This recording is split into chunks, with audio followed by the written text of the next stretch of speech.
આપણો ખોરાક. હવે આપણે ખોરાકની દુનિયામાં છીએ. આપણે જે ખાઈએ છીએ તે આપણો ખોરાક છે.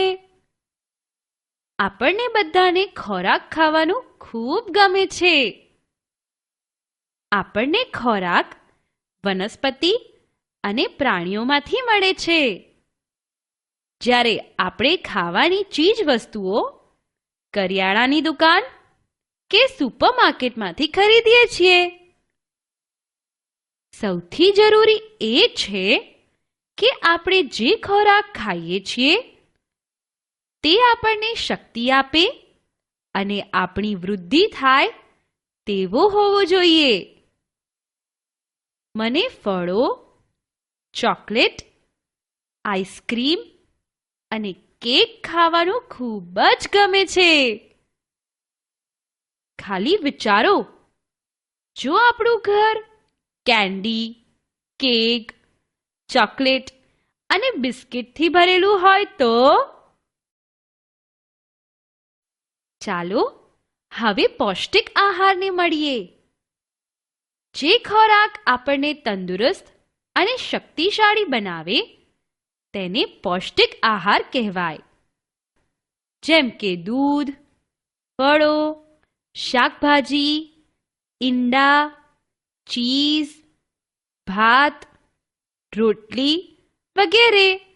આ બધો ખોરાક ખાવાથી આપણને શક્તિ મળે છે અને આપણે મોટા થઈએ છીએ. માટે આવા આહારને પૌષ્ટિક આહાર કહે છે. કેટલોક એવો પણ ખોરાક છે જે આપણને તંદુરસ્ત બનાવતો નથી. આવા ખોરાકને તબિયત બગડે તેવો ખોરાક કહી શકાય, જેવા કે bread, chocolate, Cola, noodles, burger વગેરે. ચાલો હવે જંક ફૂડના મોન્સ્ટરને મળીએ. તમે જાણો છો જંક ફૂડ શું છે?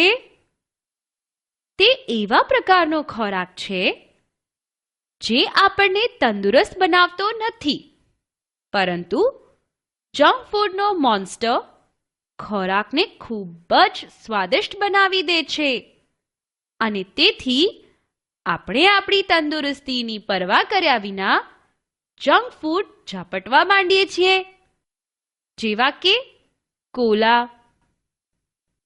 બર્ગર, પીઝા,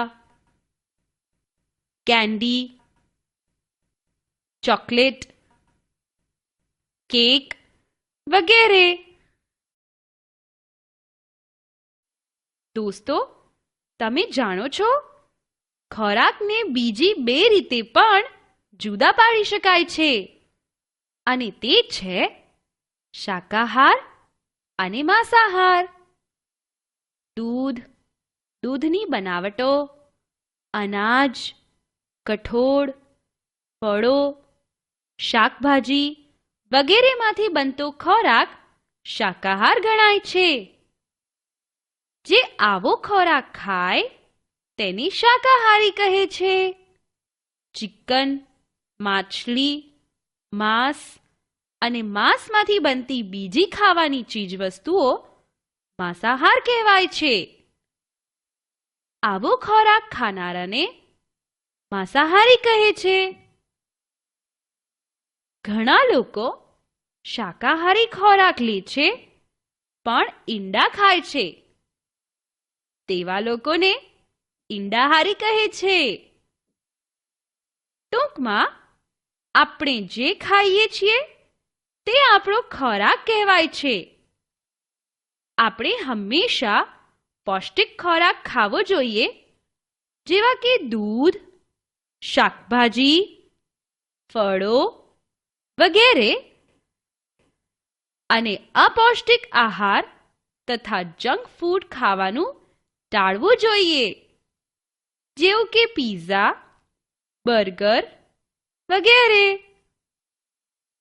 પૌષ્ટિક આહાર આપણને શક્તિશાળી બનાવે છે, જ્યારે જંક ફૂડ આપણને આળસુ અને જાડિયા બનાવી દે છે.